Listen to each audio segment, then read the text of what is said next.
Bismillahirrahmanirrahim. Assalamualaikum warahmatullahi ta'ala wabarakatuh. InsyaAllah pada hari ini saya akan berkongsi sedikit ilmu mengenai dakwah bilhal dalam kalangan remaja yang terlibat dengan penyalahgunaan dadah. Sebelum itu, saya Muhammad Arif Zulfaqar bin Ilyas daripada Fakulti Pengajian Islam, Pengajian Al-Quran dan As-Sunnah, Universiti Kebangsaan Malaysia. Sebelum itu, tajuk ini saya akan ceritakan kepada beberapa bahagian untuk mencapai kefahaman yang lebih mendalam. Mari kita lihat maksud dakwah terlebih dahulu.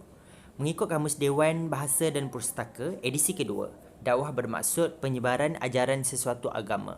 Manakala Syekh Muhammad Al-Ghazali pula menafsirkan bahawasanya dakwah adalah suatu program yang lengkap bagi setiap peringkat dan terdapat ilmu pengetahuan yang diperlukan.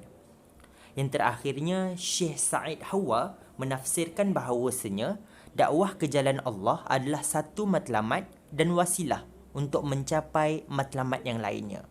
Maka secara tuntasnya dapat kita simpulkan bahawasanya dakwah adalah usaha menarik orang lain ke dalam Islam berdasarkan syariat Allah. Baiklah, seterusnya kita melihat kepada frasa faktor penglibatan remaja dan pendekatan bagi mengatasinya. Faktor penglibatan remaja ini saya bahagikan kepada 4 komponen utama.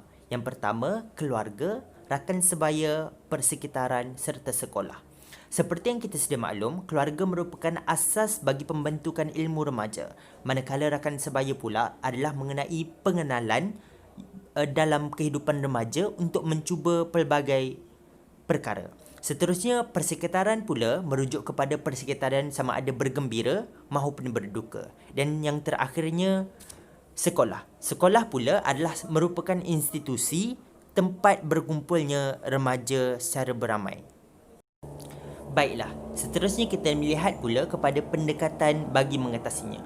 Pendekatan ini saya cerahkan kepada 2 aspek utama. Yang pertama, ecological. Ecological bermaksud cabang sains yang mengkaji hubungan antara benda hidup dan alam sekitar. Kajian menunjukkan bahawasanya perlakuan bermasalah di kalangan remaja berkait rapat dengan perkembangan remaja itu sendiri. Seterusnya, psikologi. Psikologi adalah minda dan tingkah laku sama ada sedar ataupun tidak di kalangan remaja. Baiklah, seterusnya kita melihat pula kepada frasa penyalahgunaan dadah. Penyalahgunaan dadah bermaksud penyalahgunaan najis dadah ataupun bahan terlarang secara berulang-ulang ataupun secara berlebihan. Baiklah, seterusnya kita tengok pula kepada faktor pengambilan najis dadah. Faktor-faktor ini saya bahagikan kepada 4 faktor utama. Yang pertama, ingin mencuba. Yang kedua, pengaruh rakan sebaya. Yang ketiga, suasana semasa. Dan yang terakhirnya, untuk meningkatkan prestasi kerja.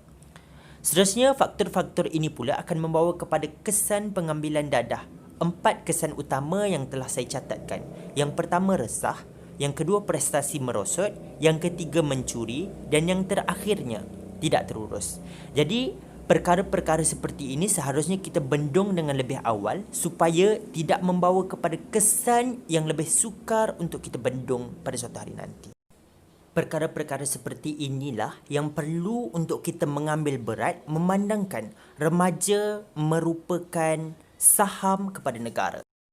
Seterusnya, penceritaan ataupun elemen utama dalam tajuk kita pada hari ini iaitu dakwah bilhal.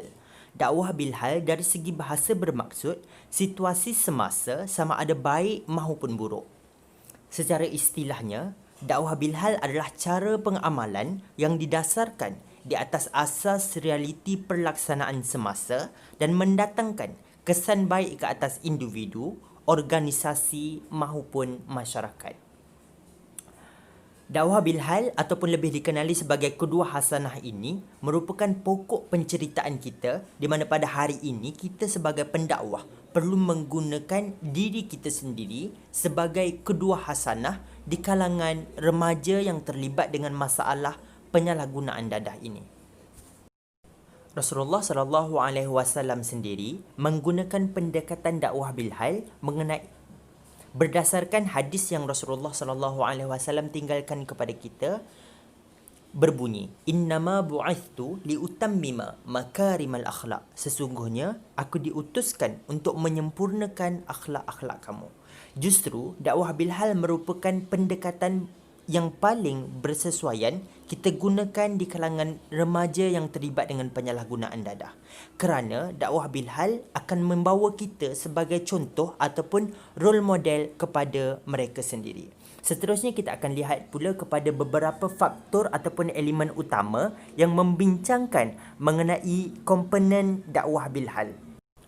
Dakwah bilhal ataupun kedua hasanah ini saya pecahkan kepada 4 bahagian utama. Yang pertama, akhlak dan tingkah laku. Yang kedua, percakapan dan amalan. Yang ketiga, tempat tinggal dan pakaian. Dan yang terakhirnya, rumah tangga dan anak-anak. Sebagai seorang pendakwah, perlulah diterapkan keempat-empat elemen ini memandangkan kita adalah contoh ataupun role model yang utama di kalangan remaja yang terlibat dengan penyalahgunaan dadah. Yang pertama, akhlak dan tingkah laku. Akhlak dan tingkah laku seharusnya mencerminkan diri kita sebagai seorang pendakwah yang mampu ataupun seharusnya dijadikan contoh kepada remaja yang terlibat dalam penyalahgunaan dadah. Seterusnya, percakapan dan amalan. Tidak cukup dengan akhlak dan tingkah laku, percakapan dan amalan kita juga perlulah seiring dengan akhlak dan tingkah laku kita. Di samping itu juga, tempat tinggal dan pakaian juga memainkan peranan yang penting. Seorang pendakwah tidak boleh hanya menjaga percakapan, amalan, akhlak dan tingkah laku tetapi tidak mengutamakan ataupun tidak menggunakan pakaian yang bersesuaian. Makna kata pada hari ini, pendekatan-pendekatan dan komponen ini tidak boleh ditinggalkan salah satu, sebaliknya perlulah dibawa seiring secara keempat-empat. Dan yang terakhirnya, rumah tangga dan anak-anak.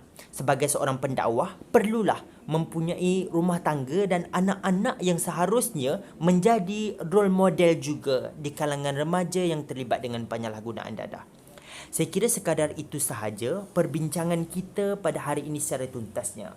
Maka dapatlah disimpulkan bahawasanya penyalahgunaan dadah di kalangan remaja adalah dapat diatasi dengan pendekatan dakwah bilhal secara konsisten. Dan dakwah bilhal ini pula dapatlah kita utamakan dengan 4 komponen utama. Yang pertama, akhlak dan tingkah laku. Yang kedua, percakapan dan amalan, tempat tinggal dan pakaian, rumah tangga dan anak-anak. Sekian, wabillahi taufik wal hidayah. Wassalamualaikum warahmatullahi wabarakatuh.